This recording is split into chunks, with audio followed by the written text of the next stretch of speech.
SLBC పూర్తి చేసి ఉంటే నల్గొండ కష్టాలు తీరు ఉండేటివి కదా, డిండి ప్రాజెక్టు పూర్తి చేసి ఉంటే నల్గొండ కష్టాలు తీరు ఉండేటివి కదా, మా పాలమూరు రంగారెడ్డి ఎత్తిపోతల ప్రాజెక్టు ఈరోజు జూరాల నుంచి నీళ్లు తీసుకుని ఉంటే రాయలసీమ నీళ్లు దొంగిలించే అవకాశం ఉండకపోతుండే కదా అధ్యక్ష. ఈరోజు కృష్ణా నదిలో మొత్తం ప్రాజెక్టుల మీద వివరాలు తీయండి అధ్యక్ష.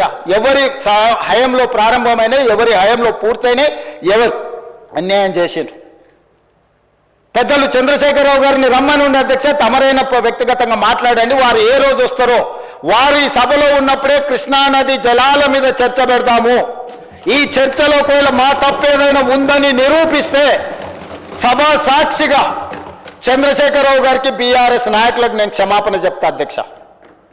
ఇది నా సవాల్ అధ్యక్ష చంద్రశేఖరరావు గారికి. సవినయంగా నేను చంద్రశేఖరరావు గారికి సవాలు విసురుతున్న కృష్ణా పరివాహక ప్రాంతంలో కృష్ణానది జలాలలో ఈరోజు తెలంగాణకు శాశ్వతంగా అన్యాయం జరిగింది చంద్రశేఖరరావు గారి హయాంలో, లెక్కలతో సహా నిరూపించడానికి నేను మా మంత్రి ఉత్తమ్ కుమార్ రెడ్డి గారు సిద్ధంగా ఉన్నాం అధ్యక్ష. వాళ్ళ సంతకాలు పెట్టొచ్చు, వాళ్ళ అఫిడవిట్లు వేసి రాయలసీమ లిఫ్ట్ ఇరిగేషన్ ప్రారంభించి 2020లో ఆంధ్రప్రదేశ్ ముఖ్యమంత్రి జగన్మోహన్ రెడ్డి గారిని ప్రగతి భవన్కు పిలిపించి పంచపక్ష ప్రమాణాలు పెట్టి రాయలసీమ లిఫ్ట్ ఇరిగేషన్ జీవో మొత్తం రాయలసీమలో ఈరోజు పోతిరెడ్డి పాడు కావచ్చు, మాల్యాల కావచ్చు, లేకపోతే ముచ్చుమరి కావచ్చు, రాయలసీమ లిఫ్ట్ ఇరిగేషన్ కావచ్చు, ఇవన్నీ కలిసి శ్రీశైలం బ్యాక్ వాటర్స్ నుంచి పర్ డే 10 టీఎంసీ, ప్రతిరోజు 10 టీఎంసీలు 60 రోజులు మనకు వర్షాలు వచ్చినప్పుడు ఉంటే 600 టీఎంసీలు వెనుక నుంచి వెనకల్ని రాత్రికి రాత్రే తరలించకపోవడానికి ఇవాళ ప్రాజెక్టులు పూర్తయినాయి.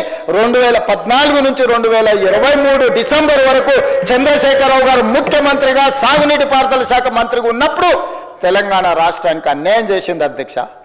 రోజుకు 10 టీఎంసీల నీళ్ళని తరలించకపోయే ప్రాజెక్టులు వాళ్ళు కడితే చంద్రశేఖరరావు నిమ్మకు నీరెత్తినట్లు ఉంటే నారాయణపేట నియోజకవర్గంలో గవినోళ్ళ శ్రీనివాస్ అని ఒక సామాన్యమైన రైతుతోని green tribunal, national green tribunal చెన్నైలో కేసు వేయించి ఆ ప్రాజెక్టుల మీద స్టే తీసుకొచ్చి ఈ ప్రాజెక్టులో అనుమతులు లేకుండా, పర్యావరణ అనుమతులు లేకుండా ప్రాజెక్టులు నిర్మిస్తున్నారన్న ప్రాజెక్టుల మీద స్టే ఒక పాలమూరి అతి సామాన్యమైన రైతు కుటుంబం నుంచి ఒక రైతు స్టే తెచ్చిన తర్వాత మేము గగ్గోలు పెట్టి లొల్లి పెట్టి రాళ్లతో కొడతామని పాలమూరు జిల్లా రైతులు తిరగబడ్డ తర్వాత ఆ పిటిషన్లో రాష్ట్ర ప్రభుత్వం ఇంప్లీడ్ అయింది అధ్యక్ష. ఇది ఎక్కడ చూద్దాం అధ్యక్ష.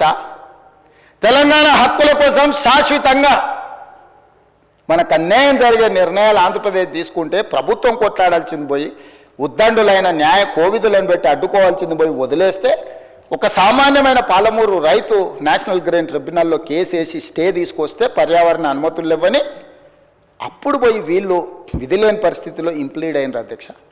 అధ్యక్ష నేను ఒక మాట గుర్తు చేయదలుచుకున్నాను అధ్యక్ష. చాలా మాట్లాడినారు, ఉండుంటే బాగుండేది, నేను అడుగుండేవాడిని. రోజా గారి ఇంటికి వెళ్ళి రొయ్యల పులుసు తిన్నది ఎవరు అధ్యక్ష? నేనా ఉత్తమ్ కుమార్ రెడ్డి గారు అధ్యక్ష? రోజా గారు ఒక్కసారి రొయ్యల పులుసు పెడితేనే తిని రాయలసీమను రతనాలసీమ చేసి వస్తాను చెప్పొచ్చిన మహానుభావుడు ఆయన. నిన్ను పుట్టినప్పటి నుంచి 71 సంవత్సరం వరకు పెంచి పోషించి నీకు బుక్కడి బువ్వ పెట్టి గుండెల్లో పెట్టి ఆదరించి భుజాల మీద మోసి తెలంగాణ రాష్ట్రానికి ముఖ్యమంత్రిని చేసి 2009లో కరీంనగర్ జిల్లా నుంచి వలస వచ్చి మహబూబ్నగర్కు బతకడానికి వచ్చి ఒక్క ఓటేయండి మహాప్రభు అంటే నిన్ను ఎంపీగా గెలిపించి మా గుండెల్లో పెట్టుకొని చూసుకొని మేము పల్లకీలో మోసి పార్లమెంటుకు పంపిస్తే మా గుండెల మీద తంతవా? ఇది నీ నీతి, నీ జాతి, నువ్వు వచ్చి ఇక్కడ వచ్చి మమ్మల్ని తప్పు పడతావా?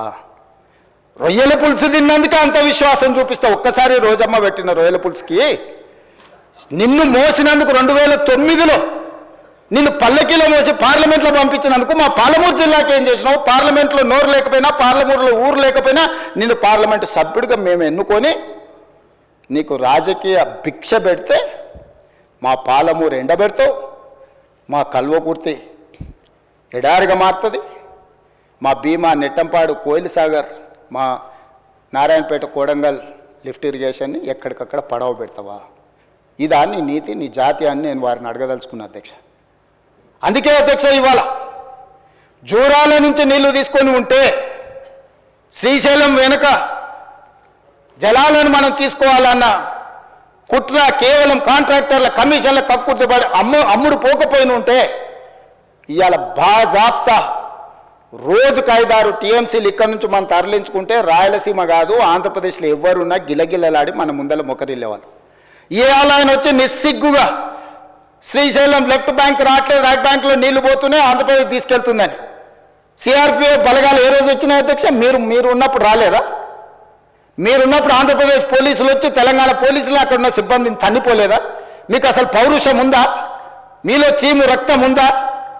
ఆంధ్రప్రదేశ్ నుంచి పోలీస్ సిబ్బంది వచ్చి తెలంగాణ సిబ్బందిని తన్నిపోతే కూడా సిగ్గు లేకుండా ఫామ్ హౌస్లో పండుకున్న మీరు ముఖ్యమంత్రి, మీరు ప్రభుత్వం ఉన్నప్పుడు సిఆర్పిఎఫ్ బలగాలు తిష్ట వేస్తే నాగార్జున సాగర్ ప్రాజెక్టు మీద మన్ను తిన్న పాముల్లాగా ఉన్న మీరు ఈరోజు మమ్మల్ని తప్పుపట్టి మీరు చేసిన పాపాలు అన్నిటిని మా నెత్తి మీద నెట్టేసి నోరు ఉంది కదా అని వాగి మమ్మల్ని తప్పుపట్టాలనుకుంటున్నారా? ఇదేనా మీ 10 ఏళ్ళ అనుభవం? ఈ అనుభవంతోనేనా మీరు మమ్మల్ని అందరినీ ప్రజల్ని మోసం చేసినట్టు సభలో కూడా సభను తప్పుదో పట్టించాలని ఆలోచన చేసేదని నేను అడుగుతున్నా అధ్యక్ష. అందుకే ఈరోజు